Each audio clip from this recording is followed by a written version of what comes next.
Salut et bienvenue. Hi, and welcome to the French to Go podcast. I'm Delphine, and every week I tell you almost everything about what is happening with me, with my friends, and in France in general. So follow me to get your weekly dose of French life. Moi, c'est Delphine, et chaque semaine, je vous raconte tout, ou presque, sur ce qui se passe chez moi, chez mes amis, et en France en général. Alors, suivez-moi pour pratiquer votre français au quotidien.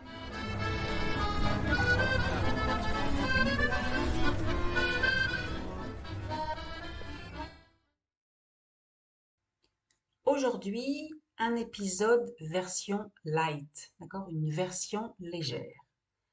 Pourquoi? Eh bien, parce que je l'enregistre loin de chez moi. Oui, ça sort de l'ordinaire, ce n'est pas dans mes habitudes, mais là, je suis en week-end avec mes collègues et la situation m'a donné envie d'improviser un épisode. J'espère que vous ne m'en voudrez pas. Alors, en vouloir à quelqu'un, ça veut dire lui garder rancune, lui reprocher quelque chose. Donc, j'espère que vous me pardonnerez. Et même mieux, j'espère que vous apprécierez cet épisode un peu plus simple. Donc, comme je viens de le dire, je suis en week-end avec mes collègues. J'aimerais vous dire que c'est une tradition, mais en fait, on a commencé en 2018. Je suis partie en week-end avec 3 collègues. Puis en 2019, notre petit groupe s'est agrandi et on était une quinzaine. Et puis la pandémie est arrivée et on n'est pas parti pendant 2 ans. Donc, pas de voyage en 2020 ni en 2021. Et cette année, on a décidé de se faire un nouveau petit voyage et on est 18 personnes cette fois-ci. Alors, 18 personnes qui partent en vacances ensemble, même si c'est juste pour un week-end, ce n'est pas toujours facile. C'est d'ailleurs pour cela que j'enregistre cet épisode depuis ma chambre d'hôtel. On travaille ensemble. Je connais plus certaines personnes, d'autres moins, mais a priori, on vient tous du même milieu socio-économique. On a les mêmes intérêts, en tout cas professionnels, et les conversations dans la salle de repos ou à l'entrée du bâtiment ou aux différentes soirées organisées tout au long de l'année pourraient nous faire penser qu'on s'entend tous très bien. Mais voilà, il suffit d'un simple week-end pour remettre tout ça en question. Alors, remettre quelque chose en question, ça veut dire douter de quelque chose. Donc oui, je me rends compte que pendant toute l'année, nous sommes des gens polis, civilisés, je dirais même peut-être un peu hypocrites. Vous savez, dans le genre, on sourit, on dit bonjour, alors qu'en fait, on n'a pas vraiment apprécié la remarque que telle personne a faite sur notre travail. Oui, dans la vie de tous les jours, on se comporte bien, on garde son calme, on laisse faire, mais manifestement, quand on se détend, quand on se relaxe, on oublie ses bonnes manières.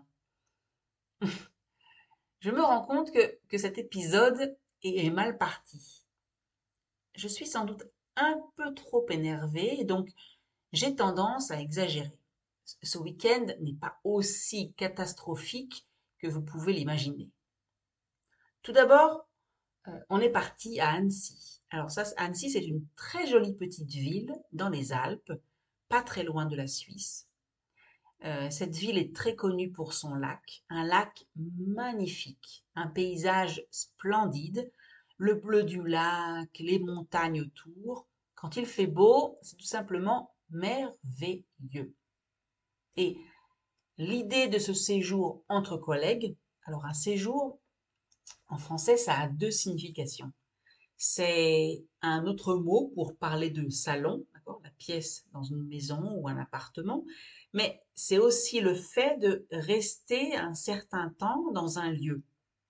Donc, le principe de ce séjour est de souder l'équipe. Ça veut dire créer des liens, de la confiance, de l'amitié, quelque chose qui va motiver l'équipe par la suite. Je ne sais pas si vous avez déjà participé à des activités ou des journées ou même des week-ends de ce genre. Si c'est le cas, vous savez peut-être que ce n'est pas toujours facile. Quand on travaille avec une personne tous les jours, la discussion tourne le plus souvent autour du boulot, d'accord, du travail. Et surtout, on n'a pas beaucoup de décisions personnelles à prendre en commun. Là, c'est justement le but. Passer du temps ensemble, choisir un restaurant, trouver une activité ou, dans notre cas, des activités.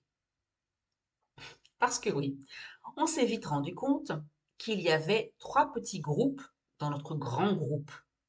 Alors, il y a, il y a ceux qui veulent surtout se reposer, rester à l'hôtel, aller s'asseoir au bord du lac, retourner à l'hôtel, aller manger au restaurant, retourner à l'hôtel. Vous avez compris le principe.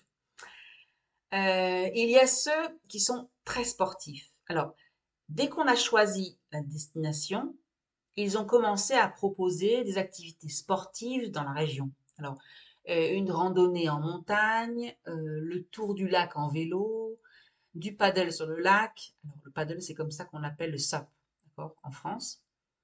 Mais aussi, de l'acrobranche. Alors, l'acrobranche, c'est une activité qui consiste à aller de branche en branche, donc entre les arbres, dans un endroit spécialement aménagé, bien entendu. Vous imaginez bien que ma collègue Agnès, qui n'a pas mis les pieds dans une salle de gym depuis le lycée, n'a absolument aucune envie de faire du vélo, de la marche, du paddle ou de hurler de peur à 10 mètres de hauteur dans un arbre. Et enfin, il y a ceux qui sont passionnés d'histoire, euh, de géographie, de géologie, d'archéologie, de théologie et tout ce qui finit en i.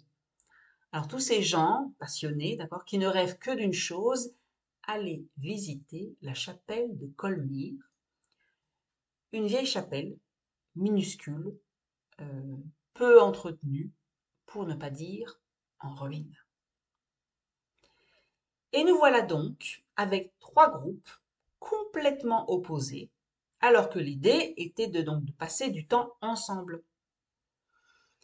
Je ne sais pas ce que vous feriez, vous, dans une telle situation.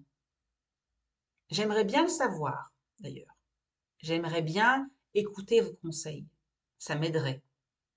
Parce que là, c'est mal parti. On est samedi soir. La moitié du groupe est allé se coucher à 9 heures. L'autre moitié est allée finir la soirée dans un bar. Demain matin, les sportifs ont déjà prévu de se lever à 5h30 pour aller courir le long du lac, ce qui va sans doute réveiller les autres ou d'autres personnes.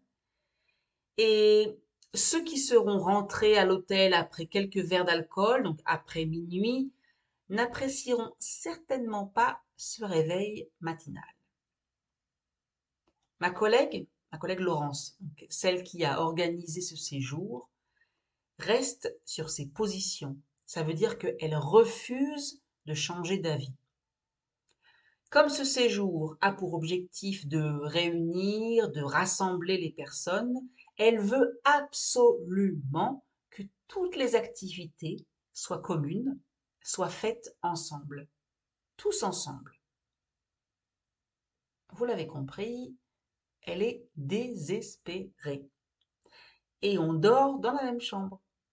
Autant dire que l'ambiance dans la chambre n'est pas très drôle.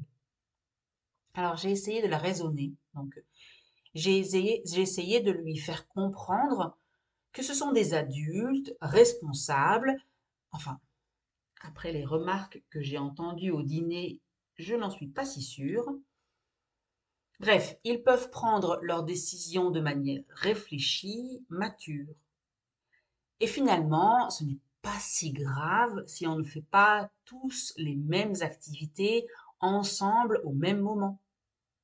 Le plus important, il me semble, c'est que chacun passe un bon week-end, découvre des choses, expérimente des choses qu'il aura envie ensuite de partager avec les autres au moment du repas.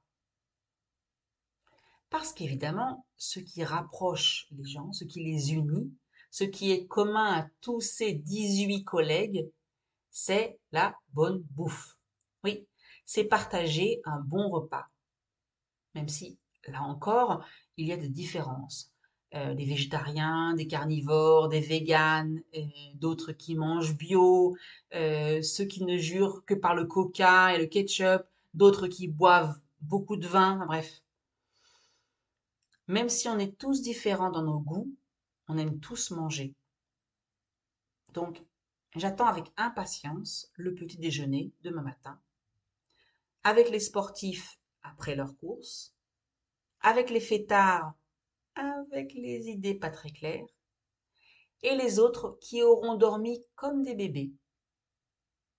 Un bon café, du bon pain, du beurre, de la confiture, bio et équitable bien sûr, et tout ira bien, je vous le promets.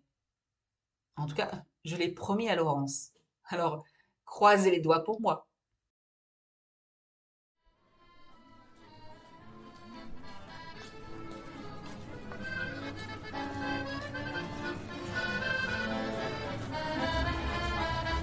Et voilà, c'est fini pour aujourd'hui. That's it for today. You have listened to an episode of Season 2 of the French to Go podcast. If you want to go further, go to the website frenchcat.com to download the PDF with the transcription, the English translation, vocabulary explained and illustrated, vocabulary and grammar exercises, and a speaking exercise, which will be corrected individually. Yes, you heard me right. So don't miss this opportunity to improve your French. Go to frenchcat.com and click on listen in the menu. And of course, if you like this episode, share it with your friends who are learning French, talk about it, and subscribe so you don't miss any episode. Vous avez écouté un épisode de la saison 2 du podcast French to Go. Si vous voulez aller plus loin, rendez-vous sur le site frenchcat.com pour télécharger le PDF avec la transcription, la traduction en anglais, le vocabulaire expliqué et illustré, des exercices de vocabulaire et de grammaire et un exercice à l'oral qui sera corrigé de manière individuelle. Eh oui! Alors, ne ratez pas cette occasion pour améliorer votre français. Rendez-vous sur frenchcat.com, rubrique Listen. Et bien entendu, si vous avez aimé cet épisode, partagez-le avec vos amis qui apprennent le français, parlez-en autour de vous et abonnez-vous pour ne rater aucun épisode.